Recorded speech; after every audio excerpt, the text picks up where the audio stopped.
Assalamualaikum warahmatullahi wabarakatuh. Salam, izin untuk memperkenalkan diri Kak. Nama saya Arif Tugoso dan NIM channel 104 1108 dan saya adalah salah satu mahasiswa yang menggaris pada praktikum fisiologi special science kemarin. Jadi, sebagai gantinya akan saya lakukan tugas garisnya. Sebelum itu sudah saya buat mind map-nya. Jadi sekarang saya akan menjelaskan mind map. Jadi, mind map-nya ini tentang mekanisme pendengaran. Jadi mekanisme pendengaran itu kurang lebih terbagi jadi 4 secara garis besar ya. Ada amplifikasi, ada transduksi, ada transmisi, dan ada amplifikasi, eh, ada persepsi ya, benar. Oke, jadi pertama ada amplifikasi. Amplifikasi ini penangkapan suara. Jadi penangkapan dan juga penguatan suara. Jadi ini ada di auris eksterna dan auris interna, dan ya dia itu untuk menangkap gelombang suara dari luar sehingga masuk, dan juga dia akan memperkuat intensitas suaranya, dan dia akan memperkuatnya kurang lebih sebesar 22 kali lipat dari suara awalnya. Lalu gelombang suara ini akan menuju membran gelombang suara sudah ditangkap oleh uh, auricula auricula nantinya akan melewati meatus acousticus, lalu akan sampai pada membran timpanika, di mana pada di membran timpanika nanti dia akan membuat getaran, menyebabkan getaran lambat misalnya suaranya berfrekuensi rendah, dan kalau misalnya suaranya berfrekuensi tinggi, getarannya nanti akan cepat. Ya, kurang lebih seperti itu. Selanjutnya ada proses ini, transduksi. Jadi transduksi itu apa? Transduksi adalah dia mengubah tadi yang sinyal bunyi itu, dia ubah menjadi listrik, impuls listrik. Dan transduksi ini terjadi pada koklea. Jadi getaran suara tadi kan, getaran suaranya habis dari membran timpani, itu ada tulang Stapes yang akan menggetarkan di oval windows. Jadi dia akan membuat gelombang tekanan pada ini perilimfe pada skala vestibuli pertama.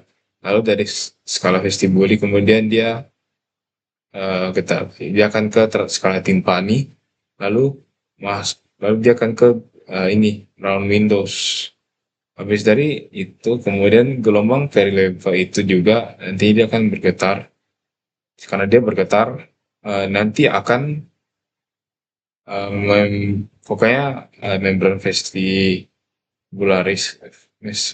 vestibularnya juga akan bergetar. Jadi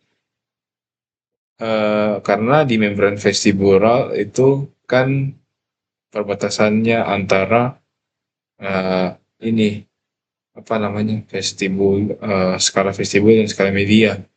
Jadi, dan kita tahu, jadi skala medianya otomatis akan bergetar, dan dalam skala media itu ada endolimfe kan. Jadi endolimfe yang dalam ininya apa yang ada di endolimfe yang ada di bagian skala media itu juga akan bergetar. Lalu gelombangnya yang getaran itu yang di endolimfe nanti dia akan menyebabkan getaran pada yang namanya membran basilaris. Nah, di membran basilaris, karena kan membran basilaris adalah perbatasan uh, membran basilaris begitu, karena di membran basilaris ada yang namanya organ Corti. Nah, organ Corti ini ada, dia kayak sel-sel rambut gitu. Ada sel rambut luar dan sel rambut dalam.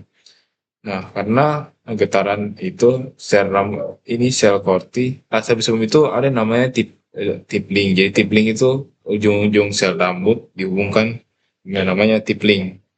Jadi kurang lebih selanjutnya, karena kan getaran di tadi organ Corti sudah bergetar.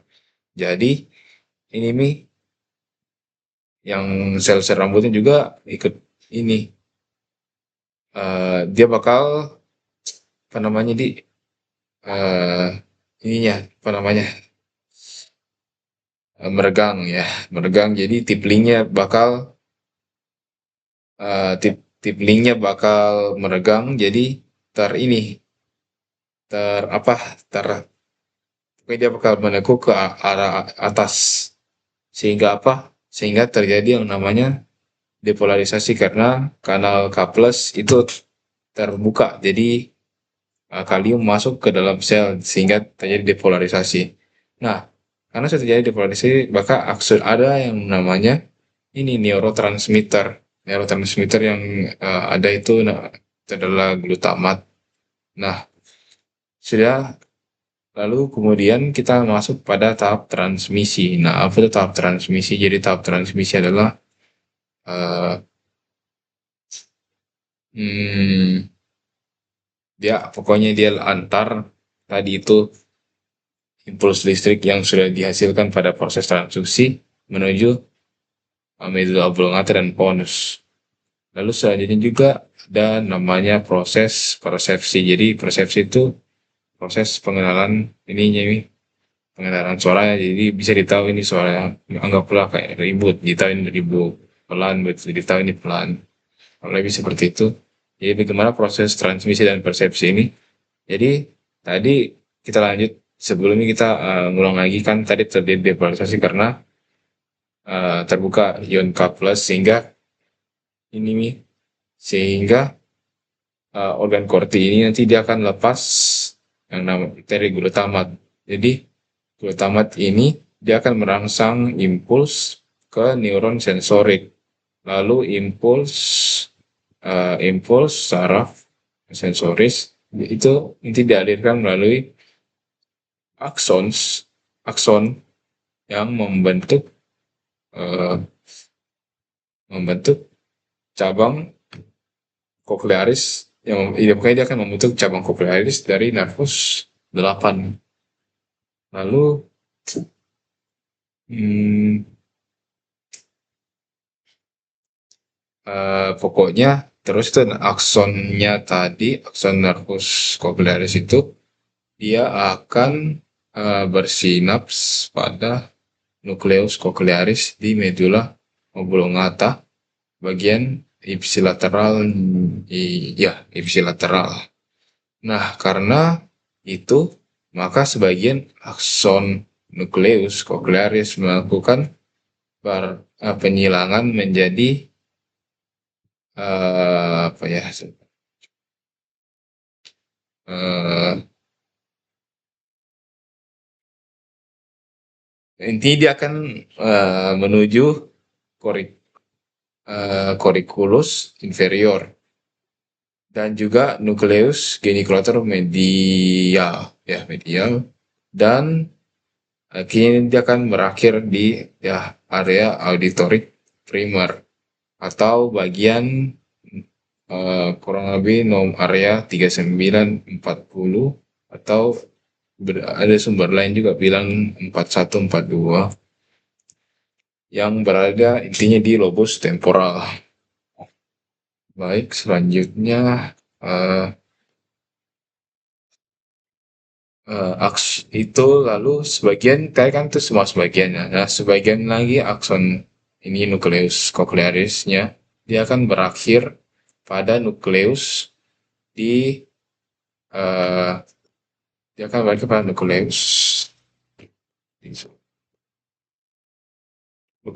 olivaris, nukleus olivaris superior pada pons, dan dia akan menentukan lokasi suaranya.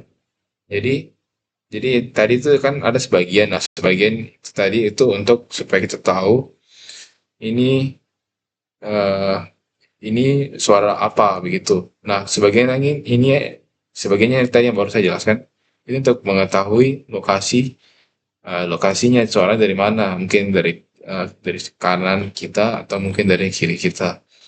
Baiklah, sekian penjelasan saya mengenai mind map dengan ini dengan tema mekanisme pendengaran. Baik, Kurang dan lebihnya mohon dimaafkan. Wassalamualaikum warahmatullahi wabarakatuh. Shalom. Terima kasih banyak, Kak.